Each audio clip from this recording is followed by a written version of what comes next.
Ramogi wankoro twadhi nyaka kaunti no makisi kama jotenda Chiro sebedo kod ywaruok e chiro mar Daraja Mbili.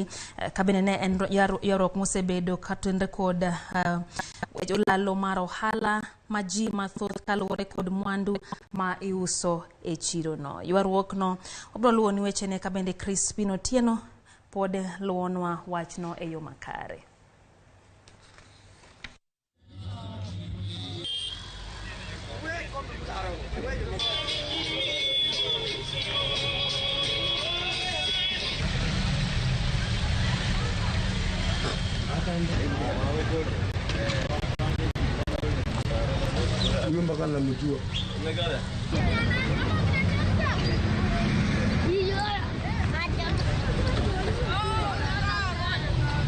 Shida ni ile wale waliokuwa uongozini term yao imeisha, walikuwa ni miaka 3. Constitution vile nasema ni miaka 3. Baada ya miaka 3 uchaguzi unafanywa.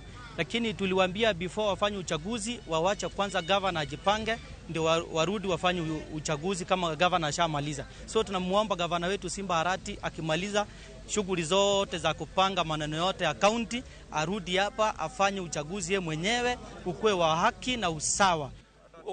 Wenye wanauliza hiyo uongozi hatuwajui. Sasa watachaguliwaje na sisi kama wafanyabiashara hatuwajui.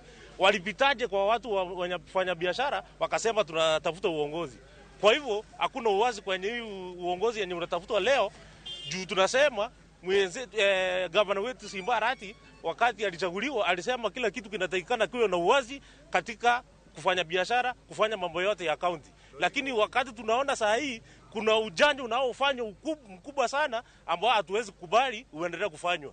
Makatel, hiyo vitu yao tumekuja hapa kuambia makatel hivi. Rais alisema atadili na makatel. Na lazima aanze na sisi kwa sababu sisi ndio watu wa bottom up. Aanze na hawa mama, aanze na hawa vijana. So hii vitu watu wamechagua watu wanatuambia leo kuna uchaguzi, hakuna kitu kama hiyo.